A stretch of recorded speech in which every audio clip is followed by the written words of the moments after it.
তিনটা জিনিসের সমন্বিত উন্নয়নকে শিক্ষা বলা হয়েছে: মানুষের দেহ, মানুষের আত্মা এবং মানুষের মন।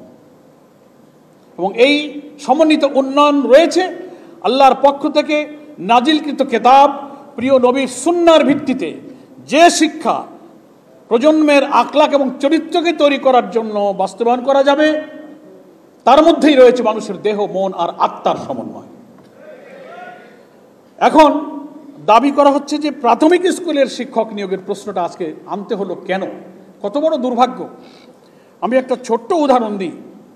বিশাল ইমারত, আপনি 10 তলা 8 তলা মাল্টি স্টেট বিল্ডিং করবেন, 50 তলা করবেন, তার যে ফাউন্ডেশন, তার যে ভিত্তি, যেটার উপরে বিল্ডিং দাঁড়িয়ে থাকে, ওই ইট যদি আমাদের গ্রামে বলে আমা ইট, গুনে ধরা ইট, পচা ইট দিয়ে যদি বহুতল ভবনের ভিত্তি নির্মাণ করেন, আর ওই বিল্ডিং এর উপরে আপনি যত টাইলস বসান, ডিস্টেম্পার করেন, এসি সহ নানান সাজ সরঞ্জাম শান শওকত করেন, ফাউন্ডেশন যদি দুর্বল হয়, ঘুনে ধরা হয়, উই পোকায় খেয়ে যায়, পচা ইট হয়, একদিন ধপাস করে ওই বিল্ডিং পড়ে যাবে। জাতি নামক এই বিল্ডিং, এই সভ্যতা নামক এই বিল্ডিং এর নির্মাণের পেছনে আছে প্রাথমিক বিদ্যালয়ে অধ্যয়নরত 2 কোটি শিশু। এরা হচ্ছে আমাদের ফাউন্ডার, তারাই হচ্ছে আমাদের ফাউন্ডার অফ দি নেশন, এই জাতির, এই সভ্যতার ফাউন্ডেশন। এখন সেই ভিত্তিকে নষ্ট করার জন্য আপনি বিজাতীয় শিক্ষা, ওয়েস্টার্ন কালচার, সেকুলারিজম আর নানান কথার নামে আপনি ইনক্লুসিভ বলবেন, রেইনবো বলবেন, প্লুরালিজম বলবেন, ট্রান্সজেন্ডার বলবেন, এই সমস্ত শব্দের মারপ্যাচের আড়ালে মানুষকে যৌনতা শেখাবেন, সমকামিতা শেখাবেন। আল্লাহ যেভাবে যাকে সৃষ্টি করেছেন কৃত্রিম উপায়ে মেডিকেল সার্জারি করে আপনি ট্রান্সজেন্ডারের নামে আর একটা হারাম কবিরা গুনার কাজ করাবেন। এই শিক্ষা দিয়ে ফাউন্ডেশনকে আপনি নষ্ট করবেন। ইউ হ্যাভ নো রাইট, আপনার কোনো অধিকার নেই।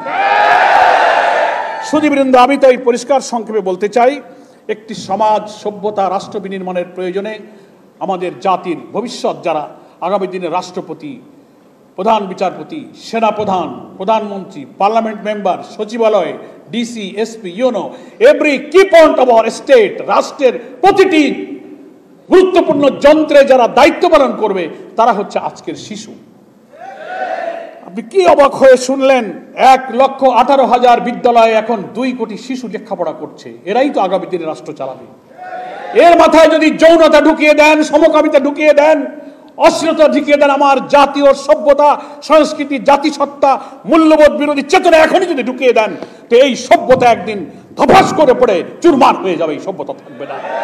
পশ্চিমা দুনিয়া চাচ্ছে মুসলিম ঐতিহ্যবাহী যুগ যুগ ধরে সে আল্লাহর প্রিয় নবী, খোলাফায়ে রাশিদিনের এবং আমাদের মুসলিম শাসকদের গড়ে তোলা তিলে তিলে অনেক শাহাদাত, রক্তের বিনিময়ে ঐতিহ্যের এবং সভ্যতার বিশাল ইমারত যেন ধসে পড়ে যায়, দাঁড়িয়ে থাকতে না পারে। এটা হচ্ছে সেই পশ্চিমাদের একটি ষড়যন্ত্র।